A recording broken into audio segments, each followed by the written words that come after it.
Hello and welcome to World of Tanks with Trapsikis. Now this wasn't a particularly good game for myself, but I would like to discuss the primary objective. If you have a look below standard battle, it clearly says capture the enemy base or destroy all enemy vehicles. In other words, try to capture the base. If you fail that, destroying all enemy vehicles will work too. But your primary objective is to capture the enemy base. Alright, I'm going to speed it up a little bit. Now, for someone who's thinking of doing the Russian artillery line, the tier 5 is really a pain. It's very, very, very slow to aim, and it's got a horrific bloom. So if you move the turret even the slightest bit, you have to aim forever. This means that by the time you've aimed, most of your targets will have moved. Luckily, this challenger thinks he's safe, so he's going to stand still long enough for me to not only aim at him, but aim, reconsider, and reconsider again. Right, so you'll notice here that I'm not aiming to hit him, I'm aiming to miss. That is because if I aimed at the building, it would have probably hit the building and not done any damage to the challenger, whereas if I aim a little bit to the right of the building, I increase my chances of doing some damage. Alright, so I'll speed up a little bit. You'll notice our western flank is not doing very well. They've got a little pushing down all the way into the middle, and he's not really being contested. So that, and I'm going to pause for a second. You'll notice all three of our artillery was sitting within the range of one splash damage. So I decided to move to remove myself from this dangerous situation where one artillery piece could damage all three of us with one shot, and also try to assist in the west. But that's a little bit naive of me, especially now that that 85M is out.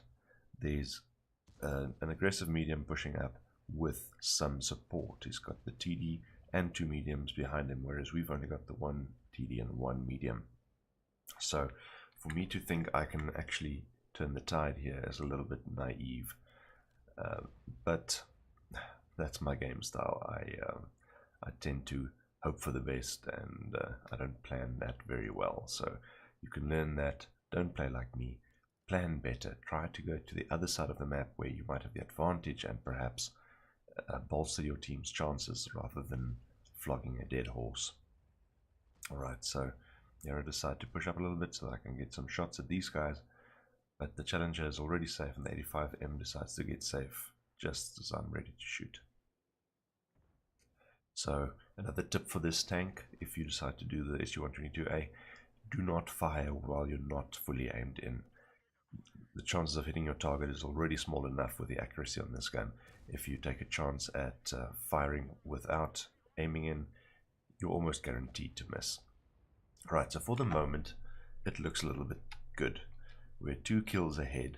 However, if you look at the stats, their best players are better than our best players, and they're a tier higher. And as I say it, our house of God starts collapsing. Right, so now we're equal on kills, but they've got a top tier medium that's pretty good, but let's say a middle skilled player, and our top heavy is not very good. So they've also got a very good light tank, which makes a huge difference, especially on a map like this where you can cover the entire span of the map within a minute. So don't underestimate the power of their very good light tank. Right, so I'm out. It levels the score again, but we're not in a good position. So you'll notice me in chat saying fast cap please, because the OI just said no cap noob. That is a misplay, a very bad misplay if you ask me. But if you look at the number of tanks they've got in the northern half of the map versus the number of tanks we've got 2 people on cap, and the OI is within range. He can actually make it to get on cap 2. And then if he turned right instead of turned left out of the street there, he would have been on cap now, and we would have capped out. No, we didn't. Again, OI saying no cap noob. So instead of trying to win, he's chasing kills, chasing damage, which is nice enough. if you're desperate for a couple of credits income. But if you want to fulfill the primary objective, you want to win the game, you have to get on cap if you have the option. Not only will you increase your chances of winning, but you will also increase the pressure on the enemy team, which will increase your chances of winning. Right, so I'm just going to activate free look here a little bit.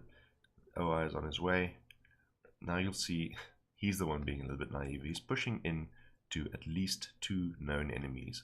He's got a little bit of support, the P43 there, but it's a tier 5 medium that's a one-shot for most of the enemy team. So he won't really be able to support much, and there is out with one shot from the T3400.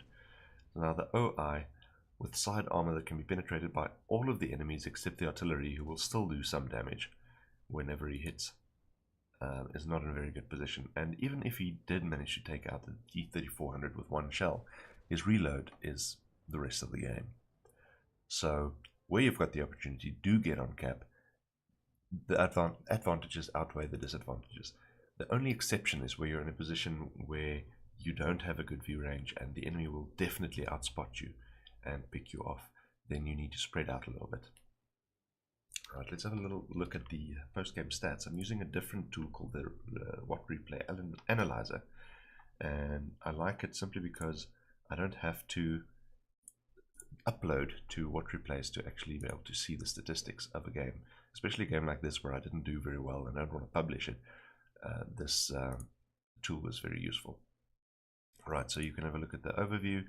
You can see how many kills, how many different enemies you damaged, how many spots. On the teams, you can not sort by experience, which is a bit disappointing. You can sort by damage and kills. On the details, you'll see exactly how badly I did. And XPM data, you can see your crew qualifications. So this can be useful to check game for game what kind of progress you're making with your crews. And matchmaking, you've got some stats there on the tiers, the classes, and in the order of deaths you can see who died first, who died last, which might be able to give you some ideas of how to adjust your strategy to survive for longer. I hope this was useful to you, and please let me know what you think of this replay analyzer. If you're interested, I'll post you a link, and thank you for watching.